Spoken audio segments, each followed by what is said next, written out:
मैं भी यहाँ बहुत अच्छे से हूँ।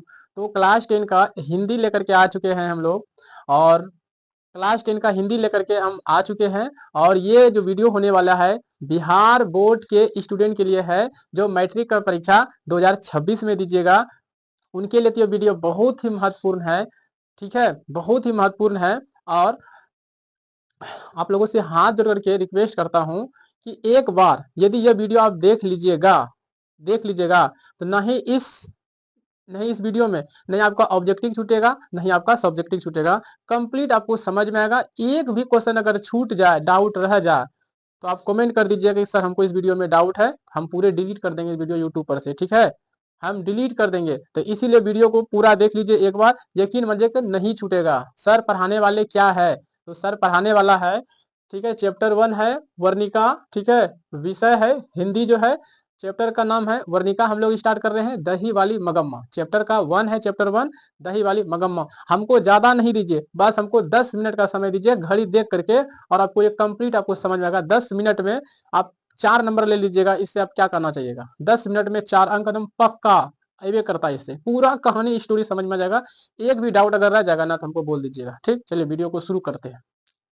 देखिए, ठीक, चैप्टर 1 है। ठीक, विषय हम लोग पढ़ रहे हैं, विषय हिंदी है, वर्णिका। आपको पता होना चाहिए कि हिंदी में 2 बुक चलता है, एक गोधूली, एक वर्णिका। ठीक, तो दही वाली मगम्मा आज हम लोग देखने जा रहे हैं। ठीक है, ये हमने पहले से लिख करके रखे हैं, ताकि हमको बहुत कम समय में हमको अच्छे से मतलब आप लोगों को समझा सके, आप लोगों का टाइम वेस्ट ना हो, इसीलिए हमने ये सारा चीज हमने लिख करके रखे। उम्मीद करते हैं कि आपको समझ में आ गया होगा। ठीक, चलिए, दही वाली मगम्मा। सबसे पहले दही वाली मगम्मा जो है ये एक कहानी है। इसका जो लेखक है वह श्रीनिवास जी है। इनका जो लेखक है वह श्रीनिवास जी है, श्रीनिवास जी है। श्रीनिवास जी का जो जन्म होता है 6 जून 1891 ईस्वी में हुआ। कहाँ पर हुआ है, कोलार के कर्नाटक में हुआ था। तो दही वाली मगम्मा कहानी का लेखक श्रीनिवास जी है। इनका जन्म 6 जून 1891 ईस्वी में कोलार के कर्नाटक में हुआ था। क्वेश्चन पूछता है, कोलार के कर्नाटक में हुआ था। ठीक, ये क्या है बाबू, तो ये कहानी है। ये क्या है, कहानी है। ठीक, तो कहानी जो है दही वाली मगम्मा, ये जो कहानी है, ये लिखा हुआ था कन्नड़ भाषा में लिखा हुआ था। पूछेगा क्वेश्चन कि दही वाली मगम्मा जो कहानी किस किस भाषा में लिखा हुआ था, तो बोलेगा कन्नड़ भाषा में था। किसमें था, कन्नड़ भाषा में। ये हो गया कन्नड़ भाषा। ठीक, उसके बाद तो कन्नड़ भाषा में था, तो इसका हिंदी अनुवादक को कोई होगा, तो अनुवादक था B.R. नारायण था। तो दही वाली मगम्मा कहानी जो था लिखा हुआ कन्नड़ भाषा में, इसका हिंदी अनुवादक कौन था, तो बोलिएगा B.R. नारायण जी थे। कौन थे, B.R. नारायण जी थे। पूछेगा ये जो कहानी है दही वाली मगम्मा किस बुक से यानी किस किताब से लिया गया था, तो बोलिएगा नेशनल बुक ट्रस्ट इंडियन से लिया गया है। नेशनल बुक ट्रस्ट इंडियन से लिया गया है। नेशनल बुक ट्रस्ट इंडियन से लिया गया है। ठीक है, कहानी समझ में आ रहा है। अभी आपको लेखक परिचय करा रहे हैं।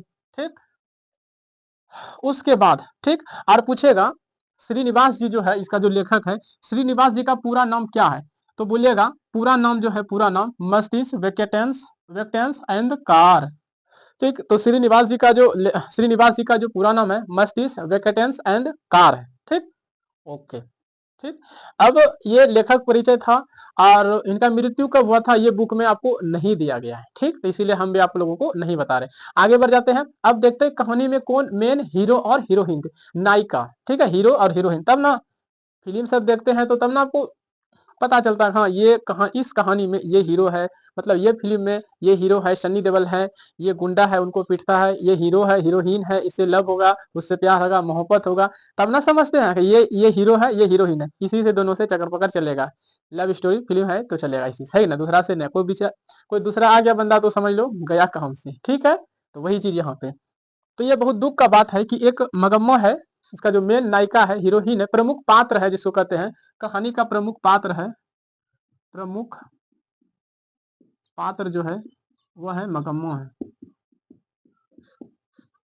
प्रमुख पात्र जो कौन है, वह मगम्मा है। ठीक, तो एक मगम्मा जो है ये विधवा औरत रहती है। मगम्मा का एक बहू है जिनका नाम रहता है नजम्मा रहता है।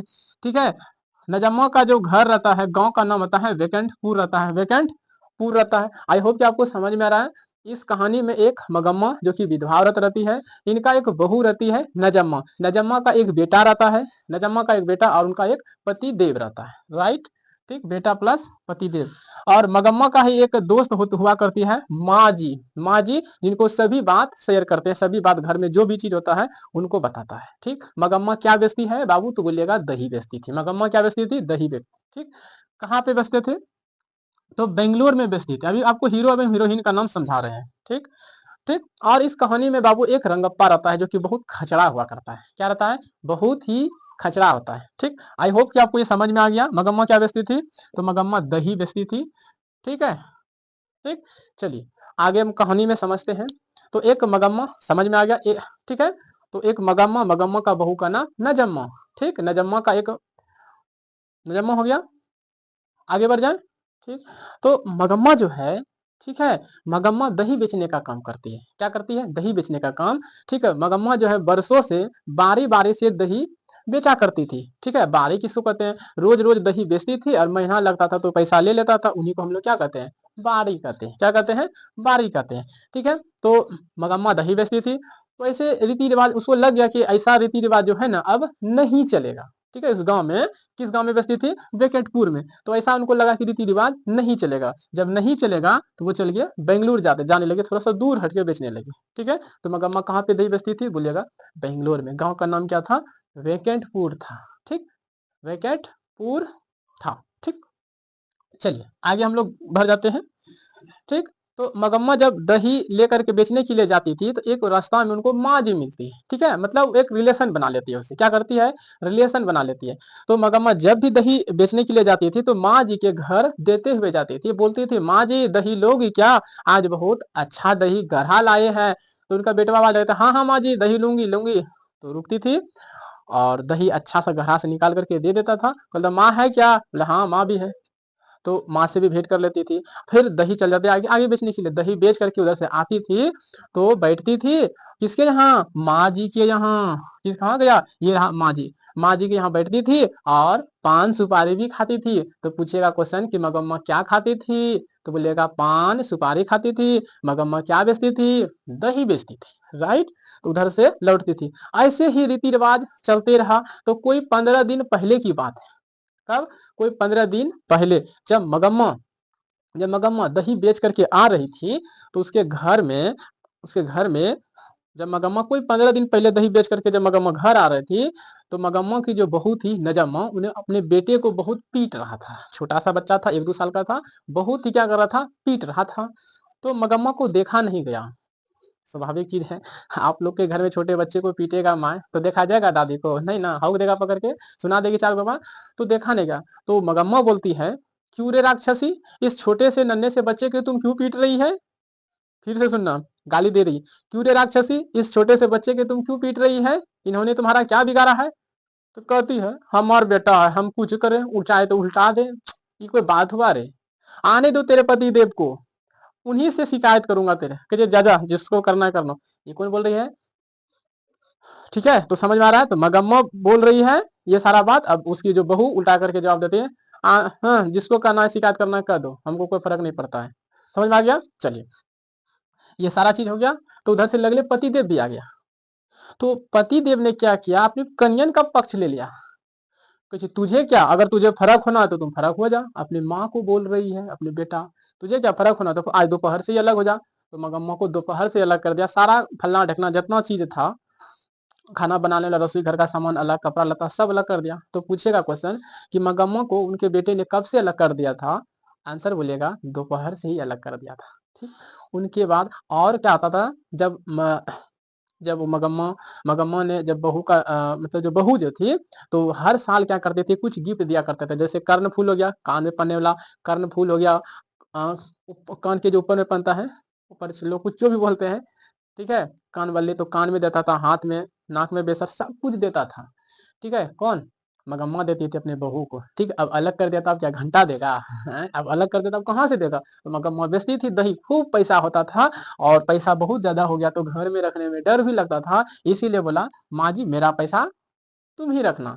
तो उन्हीं के यहाँ रखती थी, तो उन्हीं के यहाँ रखती थी। और मगम्मा अपने मगम्मा जो थी माँ जी को बोलती थी देखिए माँ जी, देखिए माँ जी, हरदम हरदम अपने पति से पैसा मत मांगा कीजिए, सामान खुदरा खुदरी मत मंगवाइए, ठीक है। जितना भी सामान मंगवाने का मन होगा एक ही बार में मंगवा लीजिए, क्योंकि उसके पास पैसा नहीं होते हैं छुट्टा कि आज सामान खरीदिए कल वो ला दीजिए, नहीं। और उनके सामने शाम के वक्त में अच्छे अच्छे कपड़ा पहन करके उनके सामने बैठा कर उनको मन को मोहित करते रहो।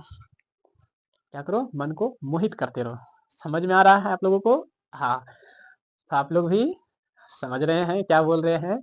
ठीक है, एक शायरी इस पर याद आ गया कि तेरी याद ना आई तो तन्हाई किस काम का, कि तेरी याद ना आई तो तन्हाई किस काम का, खुदा ने खुदा ने बिगड़े हुए रिश्ते को न बना दे, खुदा नहीं भगवान ने अगर बिगड़े हुए रिश्ते को न बना दे तो ये ऊंचाई किस काम का है, ऊंचाई किस काम का है कि नहीं है। अगर रिश्ता बिगड़ा है तो उनको अगर भगवान ने नहीं जुदा करवाएगा तो ये ऊंचाई किस काम का। अगर अभी हम यहाँ आप लोग वहाँ हैं, आप लोग वीडियो को देखते हैं तब ना हमको एनर्जी आता है, इतना व्यू आ गया, अरे वाह और अच्छे अच्छे वीडियो बनाया जाए, है कि नहीं है, तब ना बनाएंगे।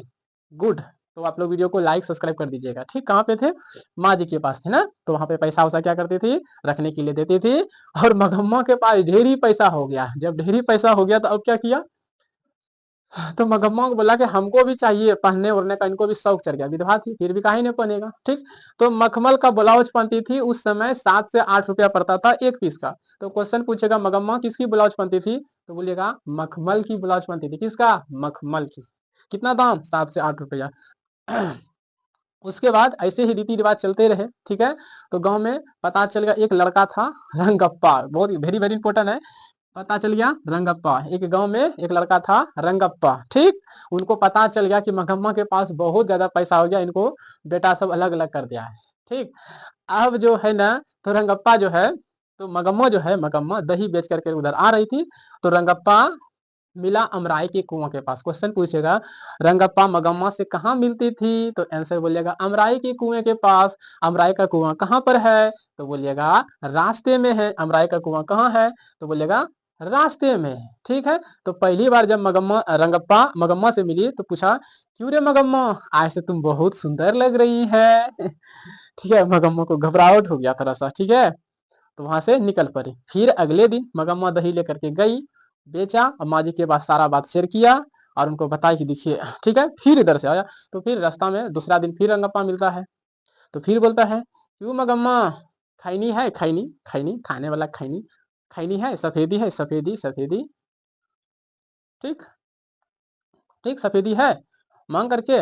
और रंगप्पा ने मगम्मा का हाथ कुछ इस प्रकार से पकड़ लिया था, इस प्रकार से पकड़ लिया था, उनको फील हो गया मगम्मा को ऐसा हाथ तो मेरा पति देव ने भी नहीं पकड़ा था, तो उनको डर गया था। ठीक है, किसी तरह वो वहां से निकल गई, ठीक, निकल गई।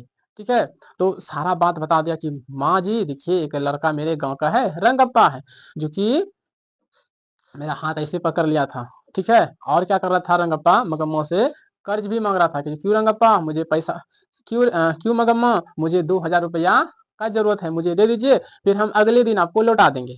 ठीक है, लौटा देंगे। तो मगम्मा ने कर्ज फर्ज नहीं दिया, और घायल घायल मतलब माथा पे एक क्या था, कंटरा दही का था, उसमें कुछ प्रसाद वगैरह सब भी, प्रसाद मतलब मिठाई वगैरह सब अपने पोते के लिए ले जाता था। ठीक है, तो चल गया। ठीक है, तो क्वेश्चन पूछेगा रंगप्पा कौन था, मगम्मा से क्या चाहता था। इसका उत्तर रंगप्पा मगम्मा गांव का एक लम्पट जुआरी व्यक्ति था जो मगम्मा से पैसा और कर्ज मांग रहा था। तो अमराई का कुआं कहाँ पर था, रास्ते में था। ठीक, आगे बढ़ जाएं, तो इसी तरह से ये कहानी चलते जा रहा है। अब कहानी में एक नया मोड़ आता है, ठीक, अब खत्म होने वाला है। तो तो बहू जो थी इनकी, ये जो बहू थी इनकी, अरे ठीक से रोहन तुम, ठीक, ये मगम्मा की जो बहू थी नजम्मा, नजम्मा जो थी ना बहू, तो बहू को थोड़ा सा होने लगा घबराहट, करी सास के पास कितना पैसा है, बहुत ज्यादा पैसा, हम लोगों के पास कुछ भी नहीं है। तो उन्होंने क्या किया, बहू ने क्या किया, ठीक है, मगम्मा का जो बहू था नजम्मा, नजम्मा ने क्या किया, अपने बेटे को क्या किया, सिखला दिया कि बेटा तुम जा दादी के पास ही रहना, अगर हम बुलाने जाएंगे तुम मत बोलना, नहीं हम नहीं जाएंगे, मुझे दादी के पास रहना बहुत ही अच्छा लगता है, देखिए दादी ने मिठाई लाई है, दही है, पैसा दे रहा है, हम नहीं जाएंगे आपके पास। ठीक है, तब तो सिखा दिया था, मैं गया तो कुछ मतलब ऐसे ही बोलने लगा, ना मुझे दादी के पास ही रहना है, दादी के पास। ठीक है, तो इस तरह से क्या किया, बहू ने सास से माफी मांगा कि बोला बोला कि माँ बोला कि कब तक ये दही बेचने का काम आप करते रहिएगा, कब तक दही बेचने का काम कर दीजिए, ये सारा काम हमको दे दीजिएगा, दही बेचने का काम आज से हम करेंगे। तो इस तरह से उन्होंने लिया और बहू ने सास से माफी मांगा मांगा और ये झगड़ा क्या हो गया, सुलझ गया। जब भी आप लोगों के घर में झगड़ा होता का तो पहले छोटे बच्चा ही क्या करता है, उनको सुलझाता है झगड़ा को, है कि नहीं। उसका रोटी वो ले लिया, इसका रोटी वो लिया, ए झगड़ा कहाँ हो रहा है, कुछ नहीं, खत्म हो गया, है कि नहीं है। इस तरह से बाबू ये कहानी खत्म होता है। कैसा लगा वीडियो, आई होप कि ये कहानी बहुत ही अच्छा लगा होगा। अगर अच्छा लगा होगा तो वीडियो को लाइक करके सब्सक्राइब कर लीजिएगा और ऐसा ही वीडियो हम डेली लेकर के आते रहेंगे। इस कहानी में 5 कहानी है, 5 में से एक हम निपटा दिए, अब टोटल बचा 4। अब इसका क्वेश्चन आंसर है, हम अभी करा देते हैं। आप हमको 2 मिनट समय दीजिए, हम आपको क्वेश्चन करा देते हैं। ठीक ठीक, पहले तो आपको थोड़ा थोड़ा ऑब्जेक्टिव कराते नहीं, ठीक है, समझ में आ गया तुम लोगों को। बताइए, मगम्मा क्या बेचती थी, दही बेचती थी। मगम्मा का गांव का नाम क्या था, वैकेंटपुर था। श्रीनिवास जी का पूरा नाम मस्तिष्क वैकेंटपुर, मस्तिष्क वैकेंट अंधकार, पूरा नाम मस्तिष्क वैकेटेंस अंधकार था। ठीक है, पूरा नाम। किस भाषा में लिखा हुआ था, कन्नड़ भाषा में। जन्म कब हुआ था, 6 जून 1891 ईस्वी में हुआ था। पीछे में लिखा है 6 जून 1891, कोलार के कर्नाटक में हुआ था। भाषा इनकी कन्नड़ थी। इसका हिंदी अनुवादक BR नारायण ने किया था, है कि नहीं है। कुछ इसी तरह से सब लिखा है कि नहीं, कन्नड़ भाषा में। ठीक है, मगम्मा का बहू का नाम नजम्मा है कि नहीं। यही सारा चीज है, और कौन चीज, लेखक कौन है, श्रीनिवास जी है। ठीक है, अब आपको क्वेश्चन आंसर बता देते हैं। तो क्वेश्चन यहाँ से पूछा है बिहार बोर्ड के एग्जाम में 2 अंक में, कि क्वेश्चन पूछा है कि पहले मगम्मा कौन थी। ठीक है, नहीं, क्वेश्चन है कि बहू ने सास को मनाने के लिए कौन सा तरीका अपनाया। इसका आंसर, बहू ने सास को मनाने के लिए अपने बेटे का इस्तेमाल किया और कहा, बेटा जा तुम अपने दादी के पास ही रहना। अगर हम बुलाने जाएंगे, तुम बोलना कि नो, मुझे दादी के पास रहना बहुत ही अच्छा लगता है। देखिए, दादी ने नए नए चीज, मिठाई जैसे हो गया, सब कुछ लाता था और पैसा भी उनको देता था। तो इस तरह से बहू ने सास से माफी मांग लिया और ये अपना लिया, अपने सास को अपना लिया। ठीक है, बहू ने क्या किया, सास को क्या किया, अपना लिया। एक उत्तर ये हो गया। दूसरा दूसरा रंगप्पा कौन था और मगम्मा से क्या चाहता था। आंसर, रंगप्पा मगम्मा गांव का एक लंफड़ जुआरी व्यक्ति था जो मगम्मा से कर्ज मांग रहा था और कर्ज मांग रहा था। ठीक है, इसका उत्तर ही हो गया। ठीक है, अब आप लोग इस कहानी में बहुत कुछ सीखे होंगे, एक भी नहीं ऑब्जेक्टिव छूटेगा, नहीं सब्जेक्टिव छूटेगा। तो आप लोग प्लीज वीडियो को लाइक करके सब्सक्राइब कर दीजिएगा। ठीक, और इस कहानी का सारांश आप लोग अच्छे से लिख लीजिएगा, कहानी का सारांश आप लोग अच्छे से लिख लीजिएगा और इनका स्क्रीनशॉट ले लीजिएगा, तो बहुत मजा ही आने वाला है। तो हम साइड होते हैं, आप लोग स्क्रीनशॉट मारने के लिए तैयार हो जाइए।